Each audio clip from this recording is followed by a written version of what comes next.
अड्डा फाइल्स। स्वागत है आपका स्टोरी अड्डा फाइल्स में, जहां हर कहानी अपने अंदर एक रहस्य छुपाए बैठी है। और आज मिस्टिक हेवन का एक नया पन्ना खुलने जा रहा है।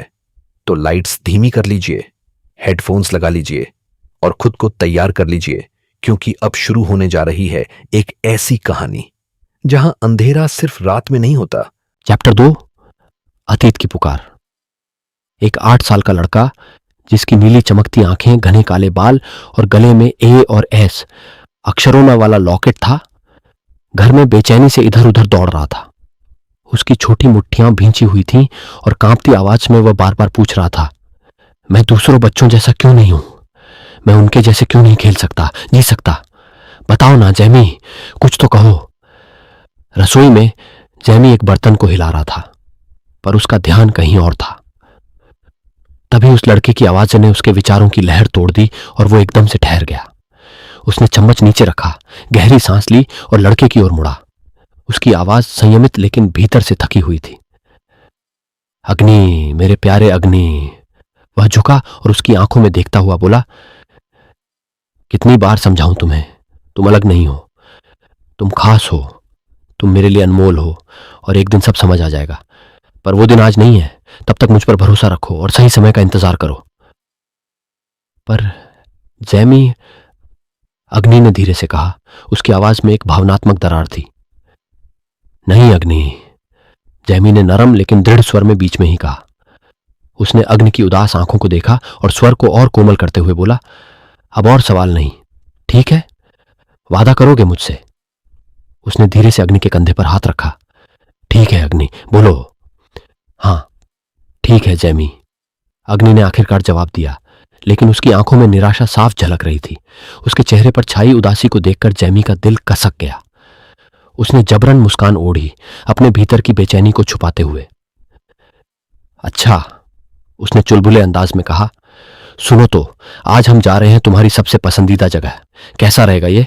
तो चलो, अपना सामान जल्दी से पैक कर लो, फटाफट तैयार हो जाओ। जैमी के इस बदले हुए लहजे से अग्नि का चेहरा खिल उठा। वह खुशी से उछल पड़ा और दौड़कर जैमी को कसकर गले लगा लिया।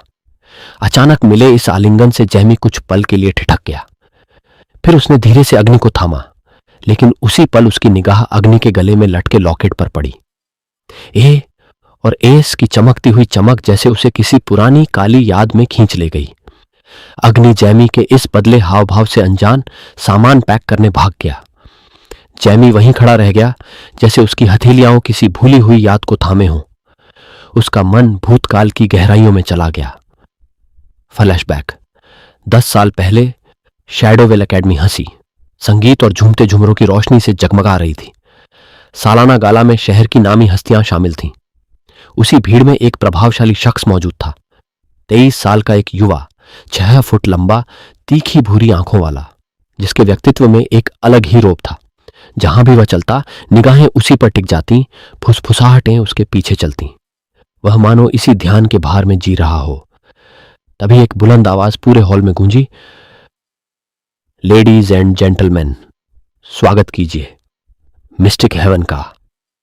हॉल तालियों की गड़गड़ाहट से गूंज उठा। सबकी निगाहें उस भव्य सीढ़ी की ओर मुड़ गईं, जहां से सौंदर्य और गरिमा की एक प्रतिमा उतर रही थी। 22 साल की एक युवती, जिसका गोरा चेहरा रोशनी में दमक रहा था और नीली आंखें भीड़ में टिकी हुई थीं, वह हर कदम पर सजीव लग रही थी। उसकी मौजूदगी जादुई थी, सौंदर्य अलौकिक।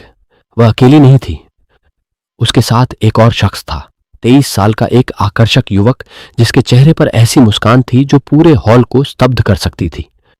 दोनों एक साथ जैसे किस्मत के बनाए हुए जोड़े लग रहे थे।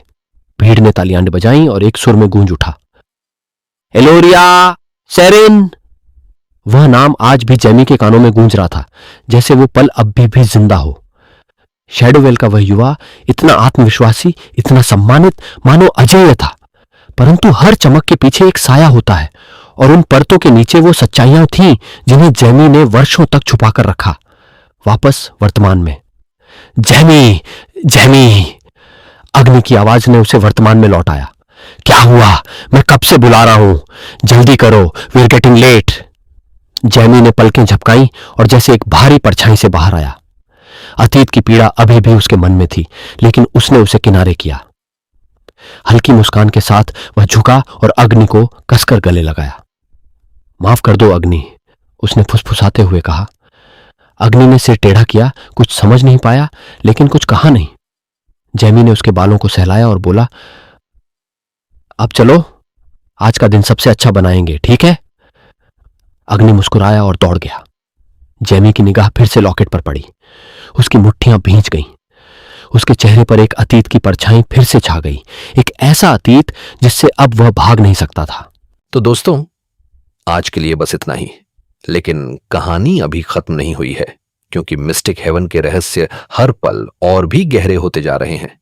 अगर आप जानना चाहते हैं कि आगे क्या होगा, तो जुड़े रहिए स्टोरी एडा फाइल्स के साथ। अगले अध्याय में एक नया राज, एक नया खतरा और एक ऐसा सच सामने आएगा जो सब कुछ बदल देगा।